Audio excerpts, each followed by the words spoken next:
Assalamualaikum warahmatullahi wabarakatuh. Selamat pagi Pak Surya dan teman-teman sekalian.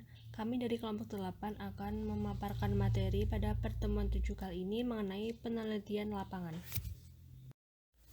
Sebelumnya, perkenalkan anggota dari kelompok 8 yang pertama, Lilis Lestianingrum dengan NPM 1910104130, Fitriani Susi Wulandari dengan NPM 1910104134, kemudian ada Fidiatul Mas Amah dengan NPM 1910104140, dan yang terakhir ada Kukuh Indra Wijaya dengan NPM 1910104142.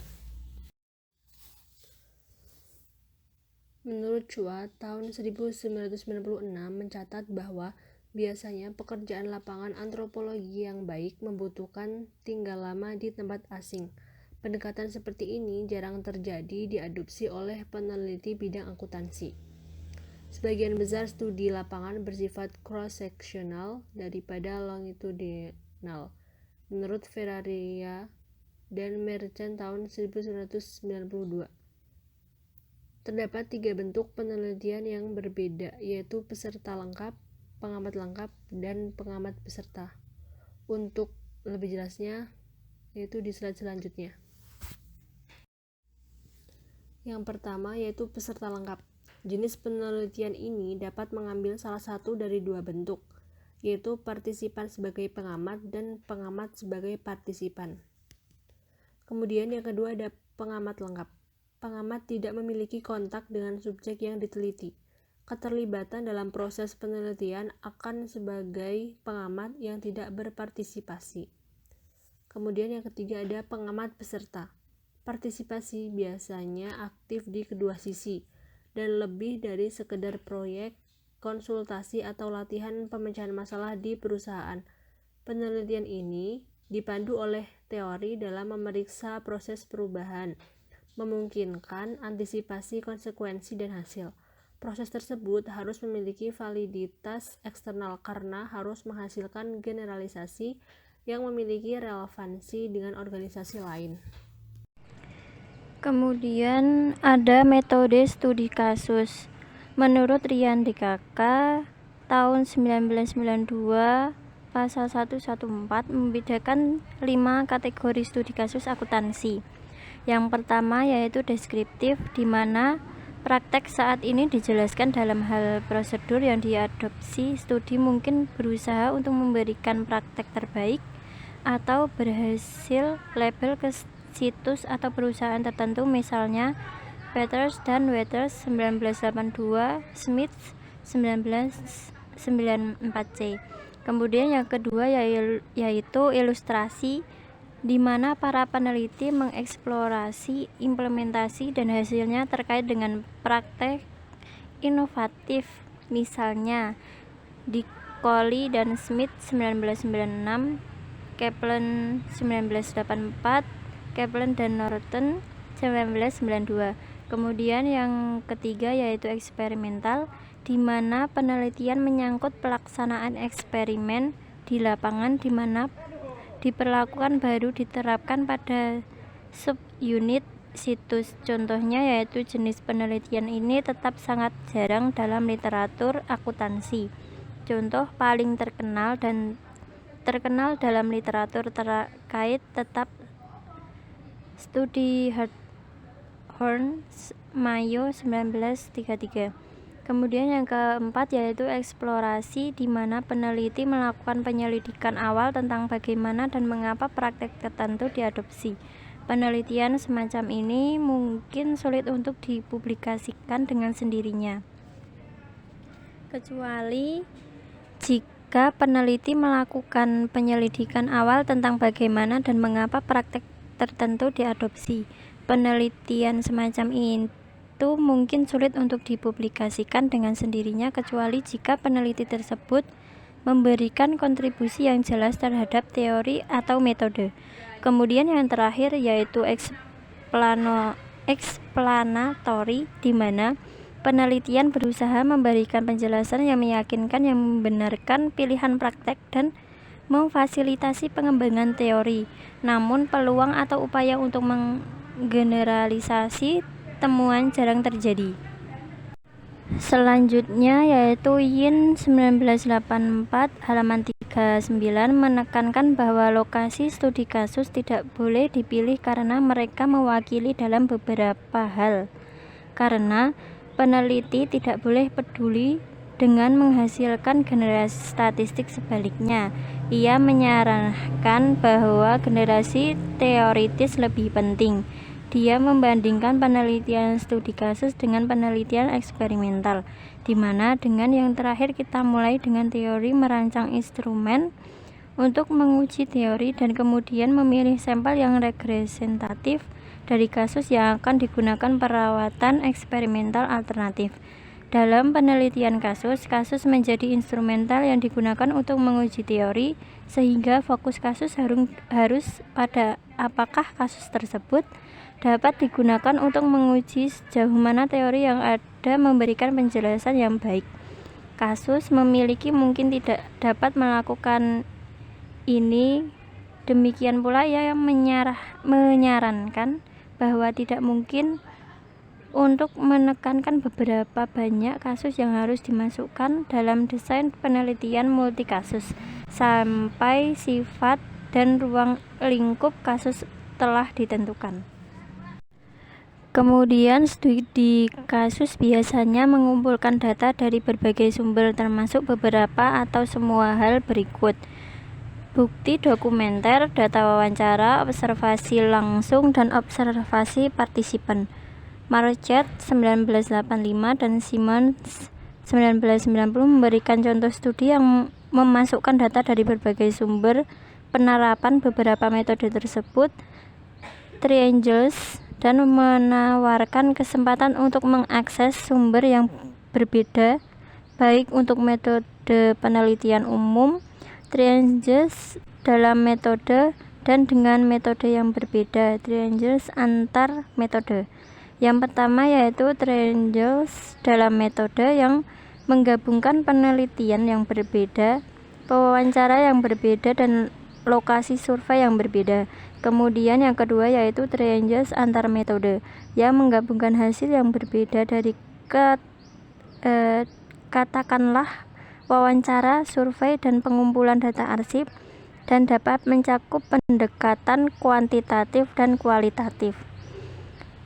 Chua 1996 menekankan bahwa penelitian lapangan bukan bercerita belaka, melainkan upaya membangun teori yang sangat bersandar pada teori dan literatur yang ada. Namun, Marquardt dikutip dalam Brownell 1995 menunjukkan bahwa dalam konteks penelitian lapangan yang mengeksploitasi hubungan antara kontrak dan kinerja manajemen, tidak ada variabel dependen dan independen di dunia nyata.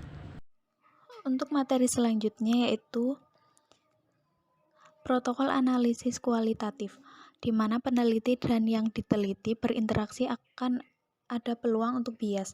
Selain potensi bias yang disebabkan oleh pewawancara dalam pengumpulan data kualitatif, analisis data kualitatif berpotensi menjadi subjek bias yang signifikan, karena bergantung pada interpretasi dan klasifikasi yang dipaksakan oleh peneliti.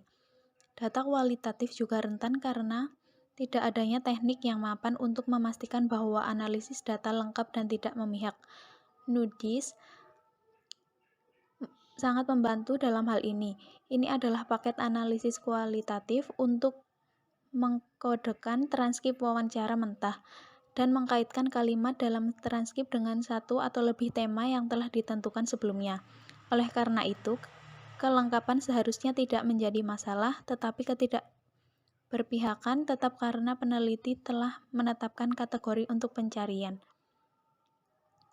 Penggunaan protokol analitis sistematis seperti yang dikembangkan oleh Miles dan Huberman 1994 meningkatkan kepercayaan pada ketidakberpihakan analisis kualitatif karena yang pertama, menyediakan rantai buku dari transkrip ke hasil analisis. Yang kedua, memastikan bahwa semua kasus digunakan dalam evaluasi proporsi data, mencegah eliminasi berbasis pewawancara, dan dapat menimbulkan bias yang tidak diinginkan. Dan yang ketiga, menyediakan kerangka kerja analitis di mana hipotesis dapat diuji.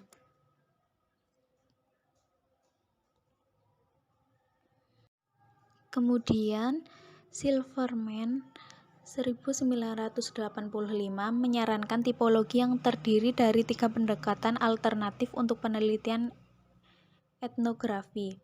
Yang pertama, antropologi kognitif, penelitian yang berfokus pada kompetisi individu dalam berkomunikasi dalam budaya yang diteliti, yaitu cara para aktor dapat berkomunikasi dan berperilaku sehingga membuat mereka dapat diterima oleh kelompok lainnya. Yang kedua, interaksionisme simbolik, penelitian tentang cara aktor mengubah budaya organisasi tempat mereka terlibat. Yang ketiga, etnometodologi, penelitian yang kurang memperhatikan pendekatan komunikasi dan interaksi atas dan lebih memperhatikan perilaku sosial para aktor yang terlihat dan interpretasi mereka terhadap hasil. Fitur-fitur tertentu dari proses partisipan pengamat dapat diidentifikasikan yang mungkin dapat sebagai kerugian yang membahayakan validitas hasil penelitian dan perkembangan teoritis selanjutnya. Yang pertama, kedekatan dengan peristiwa unik. Yang kedua, kesempatan terbatas untuk mengklasifikasikan dan menggeneralisasikan data. Yang ketiga, sampel yang tidak representatif. Yang keempat, kehadiran peneliti yang sebenarnya, yang dengan sendirinya dapat mendistorsi pengamatan. Yang kelima, perlakuan pengamatan yang tidak biasa sebagai tipikal.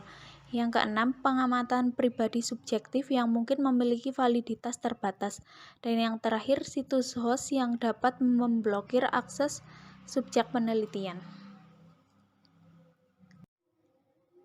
Selanjutnya, sejumlah karakteristik umum terlihat pada yang pertama, norma, nilai, kode etik, asumsi peneliti. Yang kedua, dampak peneliti pada spesifikasi masalah, strategi penelitian, dan metodologi. Yang ketiga, konteks politik di mana peneliti beroperasi. Yang keempat, kendala sumber daya yang menghambat peneliti. Dan yang kelima, kontingensi atau peluang selama penelitian, khususnya akses ke pendanaan dan organisasi tuan rumah. Grounded theory telah menjadi teori yang semakin populer di kalangan penelitian kasus akuntansi. Meskipun penerimanya oleh editor jurnal agak lambat, semakin pentingnya membenarkan perlakuan terpisah dari karakteristik dan keuntungannya. Yang selanjutnya yaitu teori membumi. Glaser dan Strauss pada tahun 1967 berpendapat bahwa teori yang berkembang secara induktif dari penelitian empiris yang sistematis mungkin lebih cocok dengan data yang dan dengan demikian lebih mungkin berguna, masuk akal, dan dapat diakses.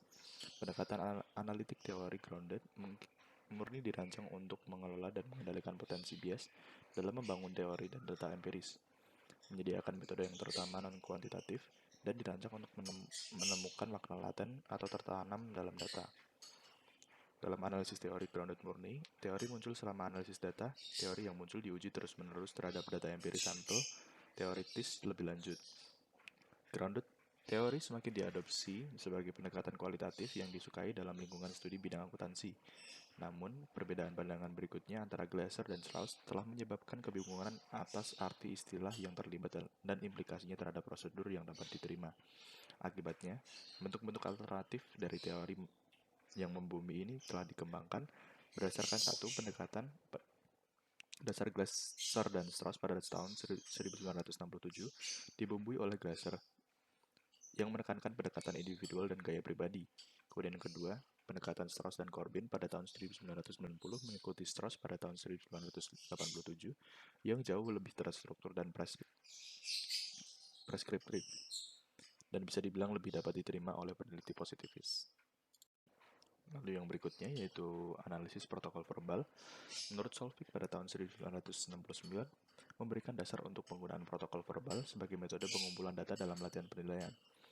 Subjek melakukan latihan di mana mereka berpikir keras, merinci apa yang mereka lakukan dalam hal informasi yang digunakan dan cara penggunaannya. Sebuah tape recorder biasanya akan digunakan selama latihan ini. Isi dari protokol verbal ini memberikan dasar untuk pemetaan proses keputusan dan perilaku pemecahan masalah untuk setiap mata pelajaran. Diagram alir yang dihasilkan biasanya akan kompleks dengan banyak loop umpan balik dan akan memungkinkan pengembangan algoritma kondisional untuk pengambilan keputusan.